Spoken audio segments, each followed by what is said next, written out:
Hello everyone, welcome to our Latin American webinar of physics number 186. Today our guest is Pier Giuseppe Catinari, and he will be talking about hunting axion dark matter with antiferromagnets. Pier is right now finishing her PhD at Sapienza Università di Roma and is also associated with the Istituto Nazionale di Fisica Nucleare at Rome. And he's been working on different topics on axion dark matter, how to detect axion dark matter in tabletop experiments. And we are very happy that he is today with us sharing his work. To everyone who is watching live right now, this is a reminder that you can always ask questions. Please ask questions on the YouTube channel. There should be a chat on the right-hand side. And then we'll be happy to read these comments and questions to Pierre at the end of his presentation. And then if you haven't done so, please subscribe to the YouTube channel and to our mailing list through Google Groups, and we'll be happy to send any updates about upcoming talks. For now, let's get ready to listen to Pierre, and the floor is yours, Pierre. Thank you for being with us. Okay. Thank you, Walter, for the presentation and for the opportunity. So, I now share the screen. Okay. Can you all see? Okay. Perfect. Okay. So today I will talk about anti-axion dark matter with antiferromagnets. And the outline of the talk is the following. I will start giving a quick introduction to the strong CP problem and axions, and then start talking about magnons that are collective excitations in antiferromagnets. And then I will move to the bulk of the talk, namely how to detect axions with this setup. So the strong CP problem at its heart is a question of why the neutron EDM is so small. At the cartoon level, we can think of a neutron in this way. We have basically three quarks, one up and two downs. And if we draw these three quarks in a plane, I would say, we will get these are not perfectly aligned in general, and there will be some angle theta. And we can compute, like in classical ENM, the Newton dipole moment, and will be given by this formula. Basically, is like the sum of the charges times their distances. And we will get something that scales like charge times distance times this 1 minus cos theta, this a geometrical factor. Also, we can do experiments and measure the neutron EDM, and what we find is that theta, this angle appearing here, has to be very, very small, less than 10 to the minus 13. So this is a puzzle, basically, because theta is an angle, so we would expect it to be like anywhere between minus pi and pi, but what we measure is this, that basically is 0 or less than 10 to the minus 13. So this is the strong CP problem. And one of the solution of this puzzle goes in this way. Basically, we promote theta to a dynamical field. So theta is not more an angle, but a dynamical object. And the dynamics is just that that is such that this angle will be relaxed to 0. And this is the axion solution, basically. And therefore, the strong CP problem is solved.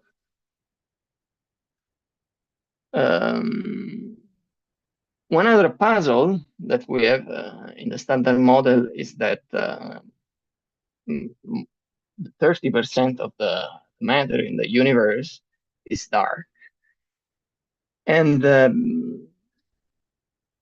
another key aspect of the axion solution is that axions can account for the totality of dark matter. So this is basically why the axion is very compelling, because it addresses two fundamental BSM questions: the strong CP problem and the dark matter puzzle. And of course, this is a robust solution of the QCD axion is a robust solution to the strong CP problem, but it's not only the one. I mean, it's not the only solution in the market. I would say there are other solutions, but they require some effort of model building, and also the axion is not free of issues. There are some problems. For instance, as always, gravity, poses some problem. There is the so-called quality problem, and so on. Okay. So the physics question is, how can we hunt axion dark matter? Just a reminder about the experimental landscape. We have that basically the axion is a Goldstone boson. So its Lagrangian is the following. It will interact derivatively with standard model fields. And also we interact via the anomaly with the photon. So the axion will couple two photons and two matter via these two couplings. And there are many experiments, ongoing experiments or proposals that probe the axion photon coupling. So as you can all see, like this plot is very populated of many experiments and proposals. However, the experimental program for the axion electron coupling is less developed. So of course, new ideas are welcome to probe yet unexplored regions. And in our proposal, we are sensitive to this range of masses, basically from 0.1 to 10 millielectron volt masses of the QCD axion. So okay, now we turn to antiferromagnet. The idea is the following: that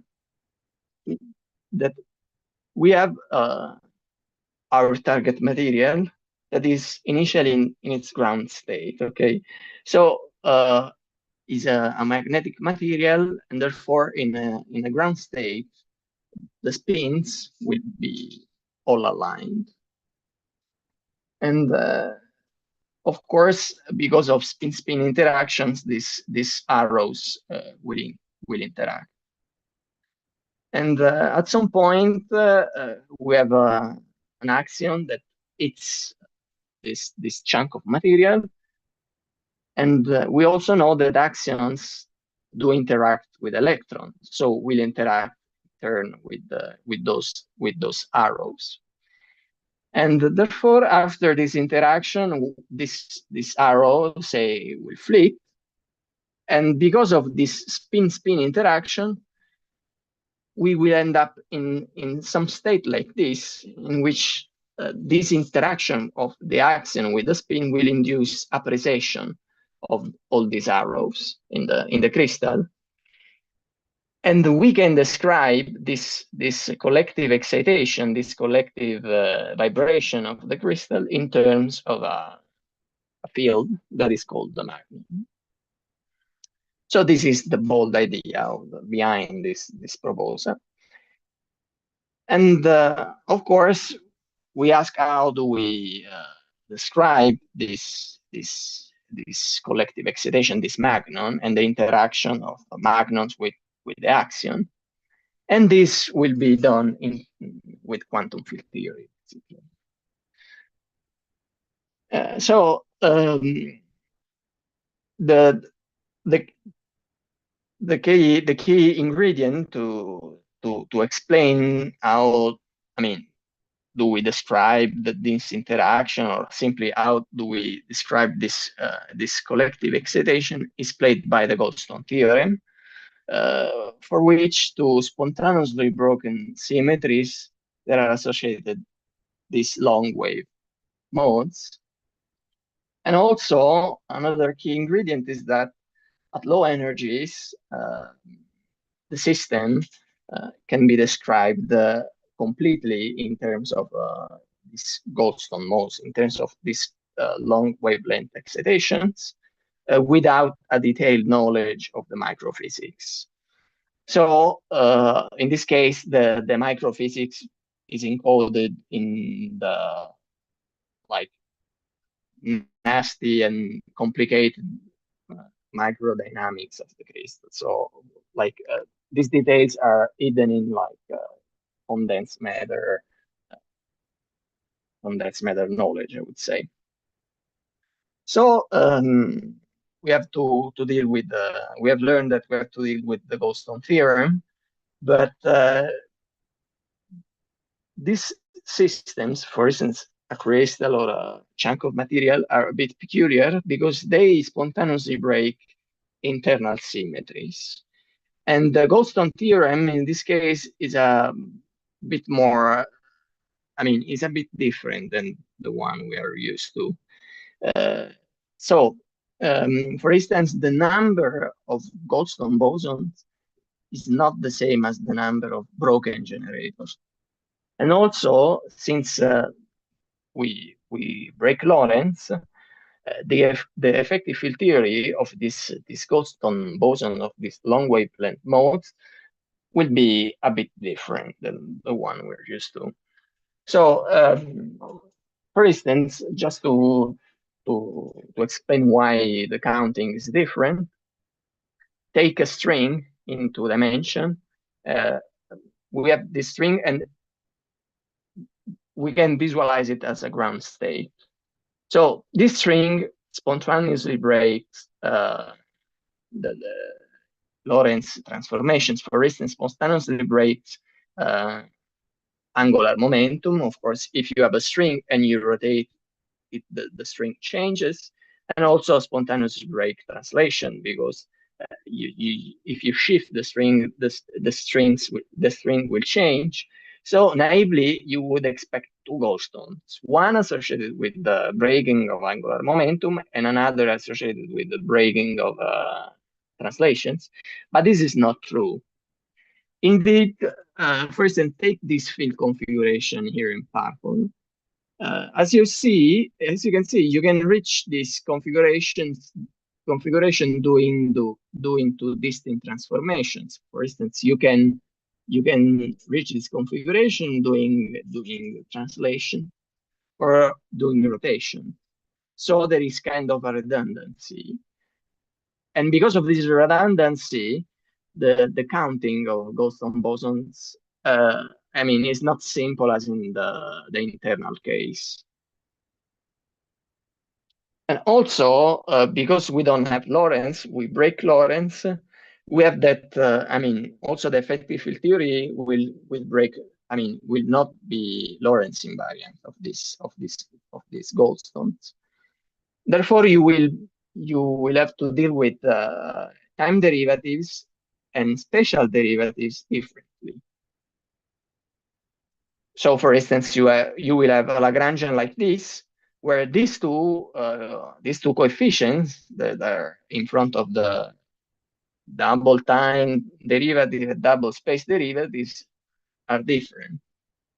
So, for instance, in this case, where you treat these 2 coefficients differently, you will have a dispersion relation like this. You will have that the omega, the energy in function of the momentum, will look linear. However, you can have also systems which break time reverse because you don't have Lorentz. And if you break time reversal, you are allowed to have a term with just 1 time derivative. But this changes dramatically, for instance, the dispersion relation, because in this way, I mean, if you have a system that breaks time reversal, the dispersion relation will be quadratic. So, I mean, you can have different cases. I mean, the Goston theorem is a bit more subtle and rich than the ordinary one. Okay, so the title of this seminar is Hunting Dark Matter or Axion Dark Matter with Antiferromagnets. So why do we choose antiferromagnets? So a quick reminder of the setup.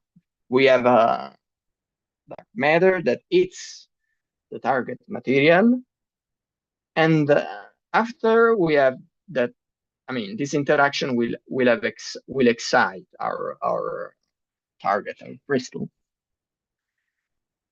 And the excitations are encoded in this long wavelength modes. So first, it was proposed to use ferromagnets by the group at Caltech, by Catinari, Zurich, and other. So we have that the crystal is a ferromagnet, and the excitation are encoded in this the magnons of the ferromagnet. So the idea is that because a ferromagnet break time reversal, as we have just seen, because I mean you have a ferromagnet, time reversal amount to flip all the arrows down. So I mean a ferromagnet breaks time reversal, we will have a quadratic dispersion relation. Okay. Therefore, it's as if the magnons have a mass because you have a quadratic, simply because you have a quadratic dispersion relation.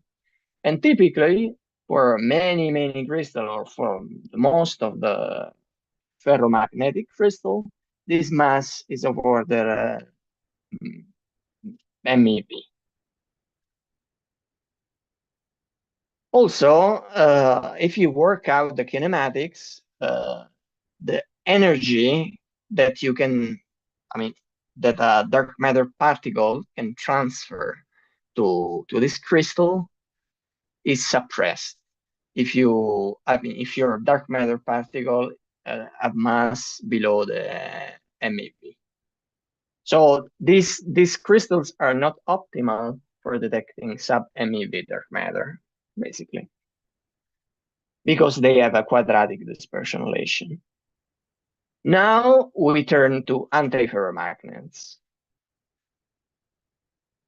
In this case, we have a time reversal symmetry because here we have an up, I mean, we have an arrow that is up, an arrow that is down, and if we flip them, the ground state is unchanged. And therefore, the dispersion relation will change dramatically and will be linear in momentum. Therefore, the kinematics for the energy that you can transfer to the crystal is completely different, and is not suppressed for lighter matter. So not suppressed for sub-MeV dark matter, and is controlled by this parameter, V theta or V dark matter, where V theta is the speed of propagation of these modes on this crystal. So there is a crystal that is called NiO, nickel oxide, for which this parameter is almost 1/2. So for such a crystal, if you put this red ratio to 1/2, you see that the dark matter particle entirely transfers this energy to the crystal. So these crystals, these antiferromagnets, are very efficient at absorbing light dark matter. So basically, this is why we choose antiferromagnets, because we can totally absorb the dark matter energy. So these guys are optimal for detecting dark matter that interacts with spin. And just to compare with other proposal, we see, for instance, that ferromagnets do not have a low mass reach I mean, the mass reach that we can perform with antiferromagnet is much, much lower. Okay. And as we will show, these targets are also optimal for axion absorption.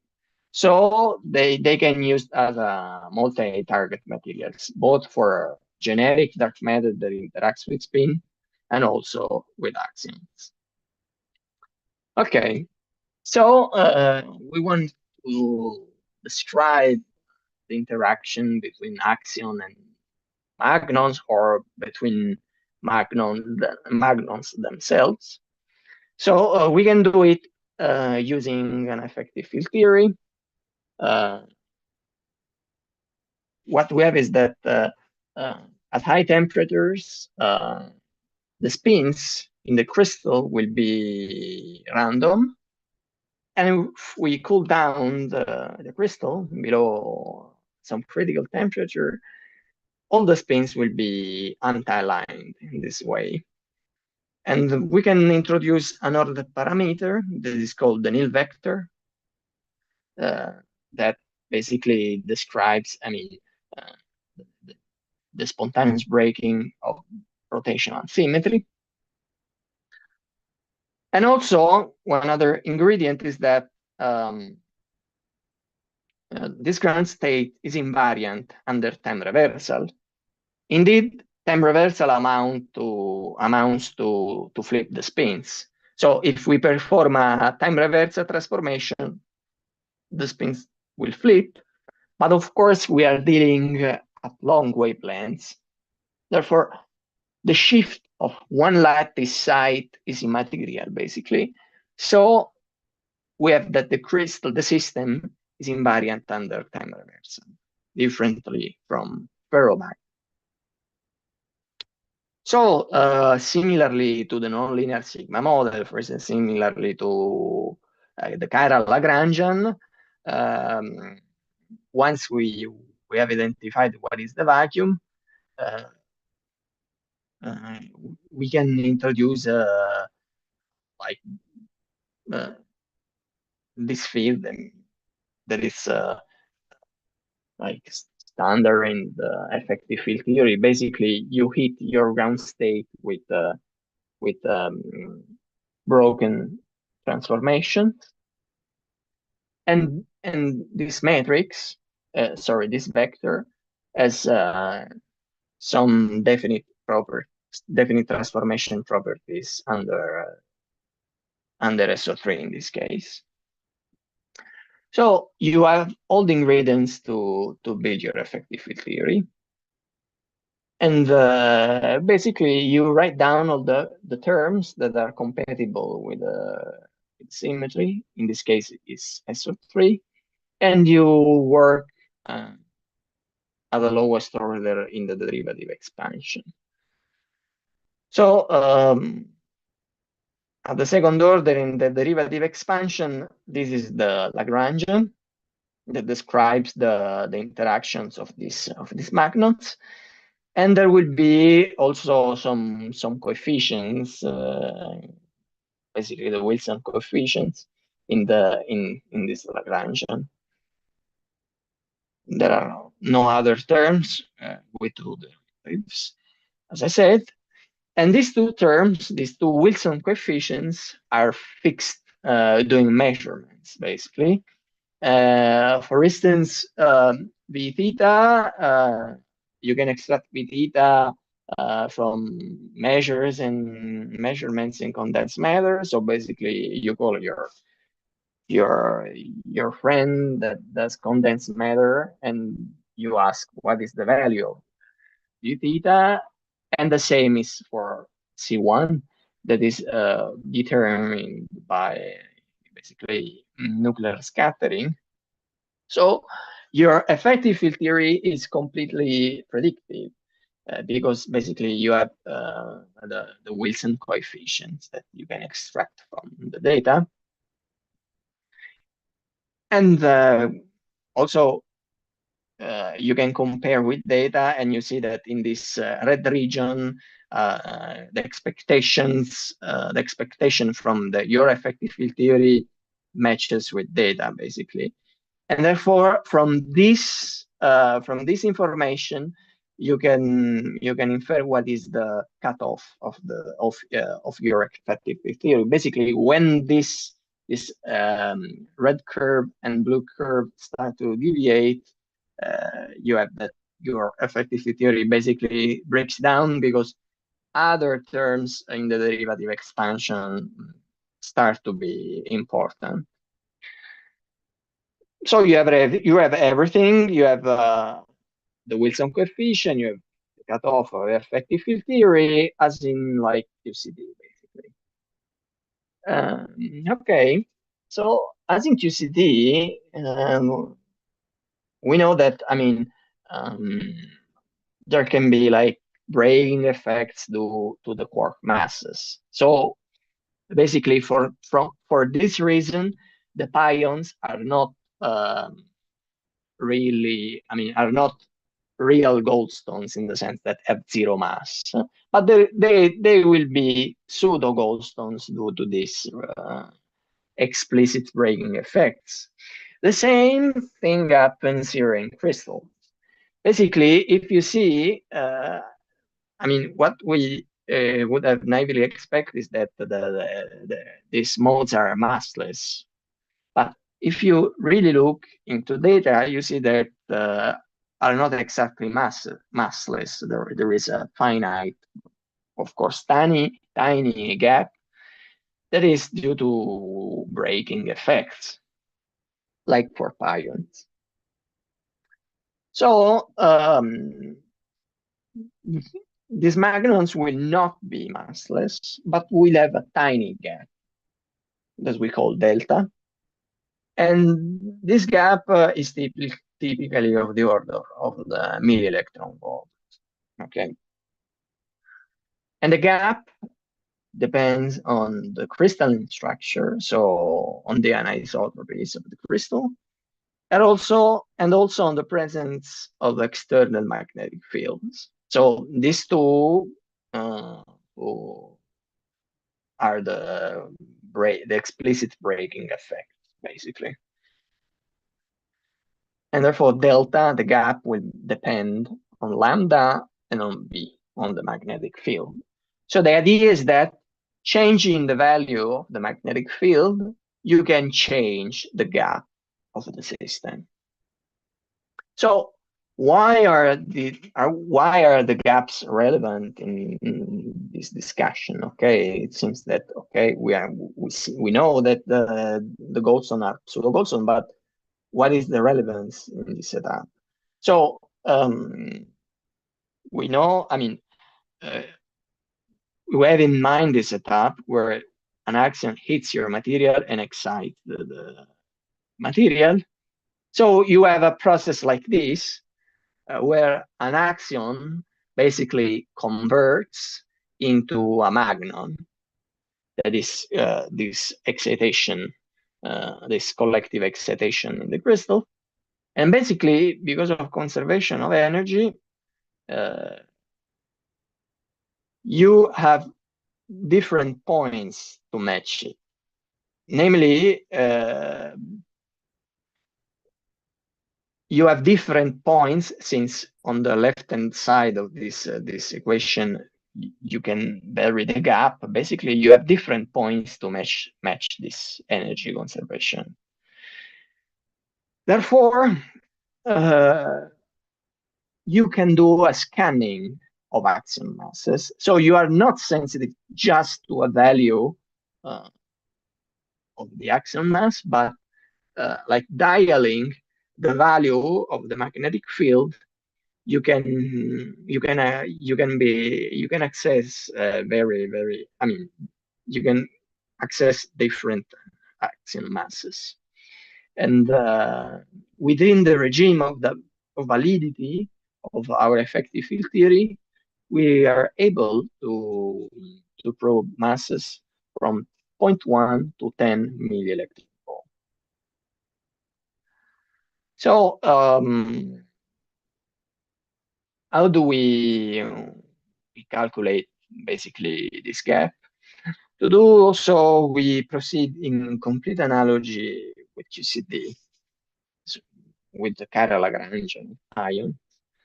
Basically, given the quark masses, what is the mass of the pion? We do the same here in this effective field theory. And to do so, we have to perform a Spurion analysis. So starting from the UV, you can break in the same way the symmetries in the infrared. So one source, as I said, the gaps depend on the anisotropy, and so to go in the UV, we basically have to see like the crystalline structure of the sample of the crystal, and basically the spin-spin interactions, because you are in the UV, so you resolve all the arrows. You are not in the IR where you look at collective excitation. So when you are in the UV and you resolve the spins, you see that the effect of the anisotropy is encoded in the Hamiltonian by adding these two terms that explicitly breaks rotations, as you would expect, because you have something that is not isotropic. And in the IR, as I just said, the description, the degrees of freedom are these magnons, these long wavelength excitations. And you basically have to break the symmetries in the same way as in the UV. So the Lagrangian in the IR that accounts for this source of breaking is the following, where these two Wilson coefficients can be extracted from the UV, basically from the condensed matter colleagues or measures. Okay, so another source of breaking is due to the presence of external fields. And so we can vary the gaps varying the magnetic field. And basically, you can see that placing your crystal in an external magnetic field is equivalent to promote the time derivative to this covariant derivative, basically. And so the Lagrangian will be the following. So the magnetic field modifies the kinetic term, and the anisotropies modify the interaction between these magnons. And so to build the effective field theory, we have to identify what is the ground state, and then do fluctuations around this ground state. So we have an interplay between basically the magnetic field and the anisotropies. And you see that for small magnetic field, for magnetic fields that are smaller than a critical value, the ground state, here is the blue arrow, is aligned with the magnetic field. But as you crank the magnetic field and you go higher than critical value, what happens is that the blue arrow flips, and therefore the system will undergo a phase transition. what we'll do is work with small magnetic field. So the ground state will be aligned basically with a magnetic field. For instance, if we choose the magnetic field to lie on the z direction, this is the vector that describes the fluctuations around the ground state, and the effective field theory will be the following. So theta, I remind you, that are the magnons. So the kinetic term will change a bit with the presence of the magnetic field, and also there will be kind of quadratic terms, mass terms, depending on the anisotropes. Okay. And if we compute the spectrum associated with this effective field theory, we will find two modes. And the gap of these two modes depends on the values of the breaking parameter. So lambda, the anisotropies, and B, the magnetic field, as I said. And the gap, for instance, for NIO, is over the milli-electron volt. So for instance, this is the plot for 1 Tesla magnetic field. Also, there are some subtleties involved with this effective field theory. Basically, the kinetic term is not diagonal, and the non-diagonal entries depend on omega. And it turns out, I mean, because of this, it turns out that you cannot diagonalize the quadratic term doing a local field definition.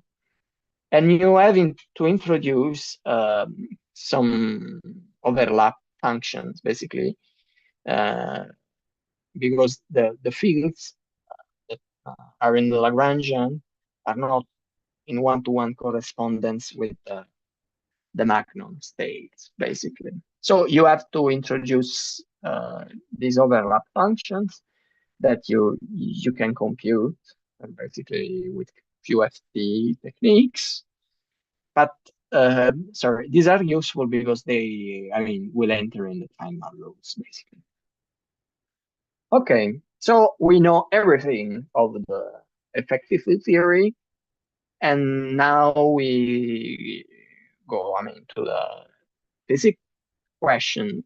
So, I mean, we want to see whether or not this material, these antiferromagnets are good for absorption of, I mean, for detection of axions.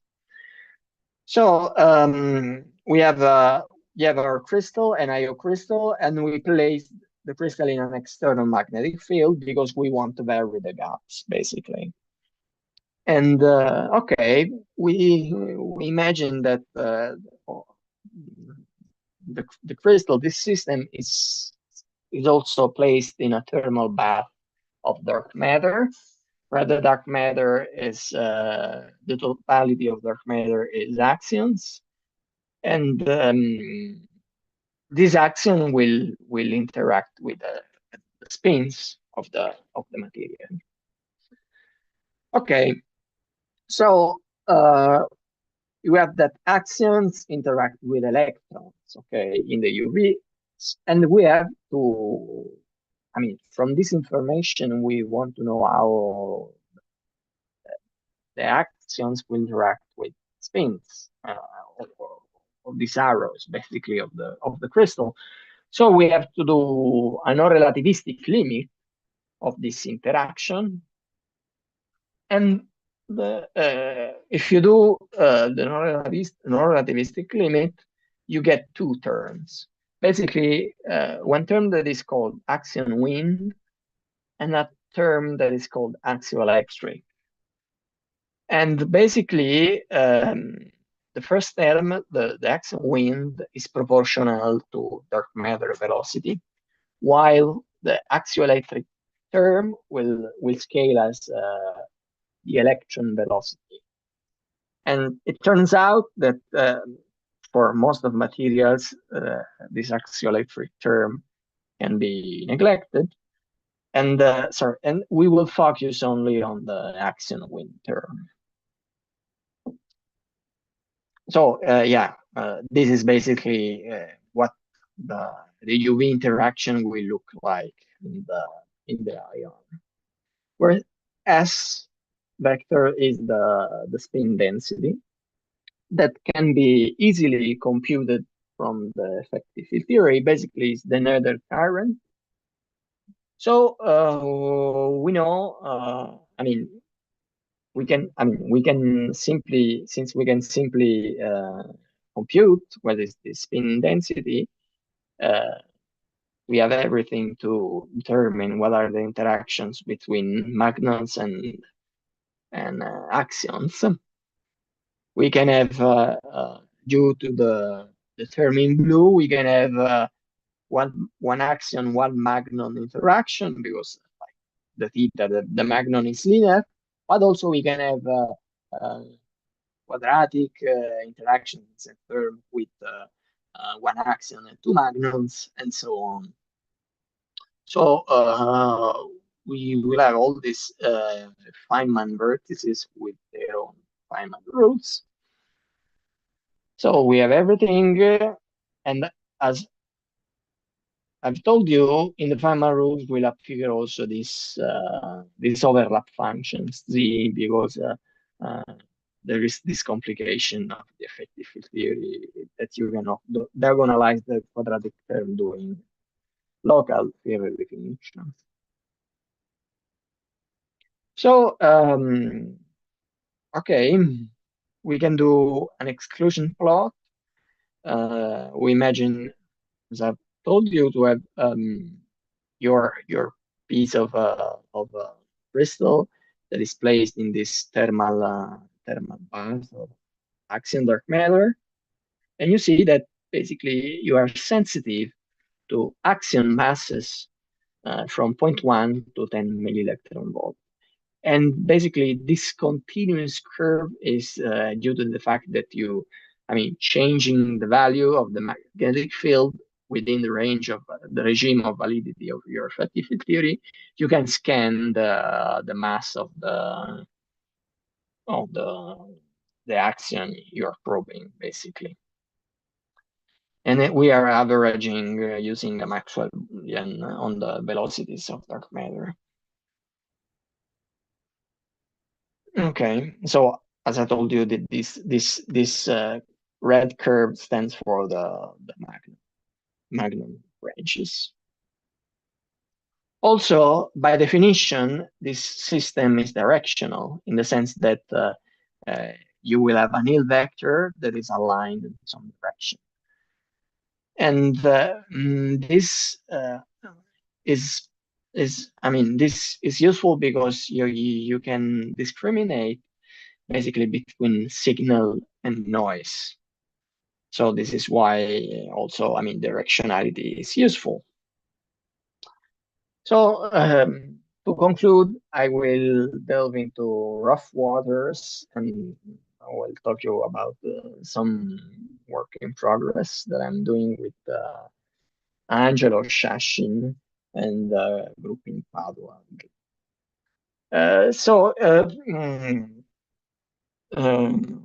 We imagine to put our crystal in a cavity, and we send some DC signal in this cavity, and if we hit the resonant frequencies, like if we hit the omega plus minus that are the two gaps of the crystal, our crystal, the sample will start to resonate. Therefore, if you measure the output signal, you would expect something like this.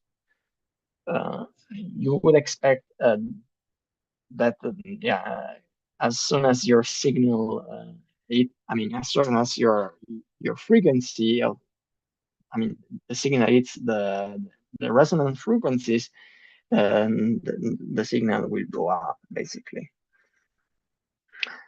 And what the axion does is essentially what the DC voltage did in the previous slide.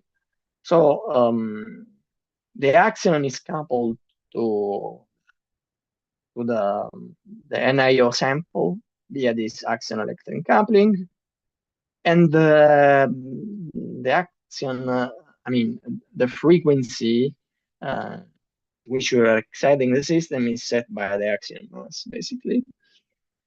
And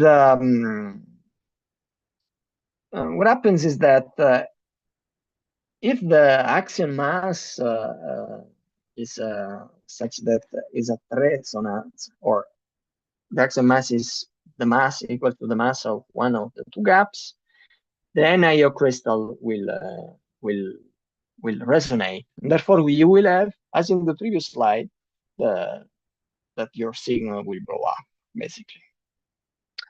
So the outlook is that we have learned that effective theories, are very useful in in broad ranges of physics, even of course to deal with condensed matter. And antiferromagnets are optimal materials for hunting axion dark matter and sub-MeV dark matter. And of course, there are open questions. Of course, there might be other good materials out there. And there can be additional breaking effects, sources of breaking. For instance, suppose that we apply a strain to the crystal. If one stretches the crystal, if one applies a strain to the crystal in some range, within some range of validity of the effective theory, the gaps will change. So in addition to the dialing of the magnetic field, we can also crank the crystal and move the gaps, basically. And also it seems that there are also other magnon branches to deal with. So it seems that there is kind of flavor structure. And of course, we have to study better the observables and what are the outcomes of or what can what can we measure, basically, from all of this. So that's it, and thank you very much for your attention. Thank you, Pierre, for this interesting talk. Now we are opening the microphone for any questions. Let's start to see if there is anybody in the Zoom meeting who has a question for Pierre, while people write their questions on YouTube. Can I start? Yep, Joel. So thank you very much for the talk. It was very, very interesting. So I think that you might have answered this on your conclusions, but what is special about axions for this, or could you actually use this to probe other types of dark matter? Yeah. Indeed, these systems are good for detecting sub-MeV dark matter, basically that interacts with spins, but also axions. And what happens is that, like, the mass ranges are split, basically, are well split in the sense that the ranges of the two kinds of dark matter do not overlap, basically, and you can distinguish between them. I see. So okay. Yeah, I'm good. Thank you. Okay. Thanks, Joel. Any other question? Yes, I have a question. I mean, it's similar to the one of Joel. Very, very nice, the webinar, by the way. Is because you are trying to look for particles that interact with the spin of the net, let's say. But also it would be possible for other type of non-standard, beyond standard model particle like dark photons or something like to could make, I mean, because it's kind of a electromagnetic coupling that you're looking for, no? Right? I mean, Yes, indeed. These kinds of a dark matter that interacts with spin, are dark photons or other models. I mean, mainly there are two classes of model that can interact with this system and comprehend like dark photon, for instance. But yes. they are well separated from axions, so you can distinguish between them basically. Yeah, and with that kind of reason, because you said that you would be more sensitive to KeV, no, MEV action mass more or less, or Milli electron volt. Yeah. milli-electron volt. Yeah, Okay. milli electron volts. Yeah. No, because I was thinking if it is could be used or could complement these claims from the Atomkey experiment. They were kind of measuring some extra. I mean, they were focused on vector-like particle. I mean, not vector-like from a vector like a fifth force like dark photons, but also they would open to pseudo-scalar, sensitive to pseudo-scalar. I don't know if it could be complementary or could overlap the pace of parameter of the action model or something like that. Yeah. This is interesting. Maybe yes. I have to look into that. Thank you. Okay, thank you. Roberto. I have a question about the material. So you mentioned that what makes nickel oxide special is that when you compute the magnon velocities, would be comparable to the dark matter velocity, right? But Yes. then, so do you just stumble across this material, or is there a generic mechanism that allows you to? I mean, what is that? What is that makes in a Yeah. material? Yeah. Indeed. Yeah, go ahead. It could seem that it's kind of fine tuning that you have you are stuck at this point and then but it's not a coincidence in the sense that differently from ferromagnets, in antiferromagnets you can have multi-magnon excitation. So you cannot excite just one magnon. You can have a process like where you have one dark matter and two magnons, one dark matter and n magnons. So basically, because of that, you can absorb the totality of dark matter energy. While in the other materials, since you have a process where you have just one magnon or one dark matter going into one magnon, you cannot convert the totality of because even if you don't, if you are not to this point, say you're not, your material is not nickel oxide, the other magnon interaction can help you to absorb the rest of the energy that you didn't absorb in the one-to-one interaction, basically. Okay.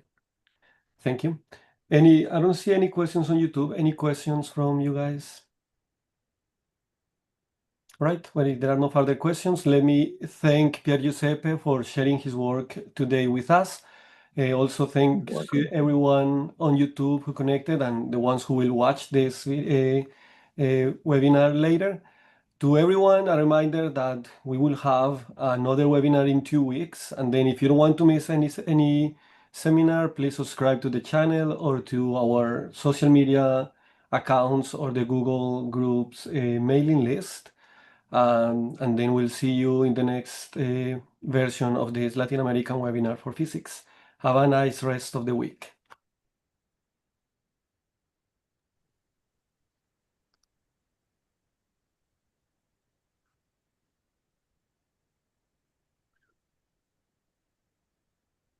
Okay, I think that it took a while, but I think that now we are not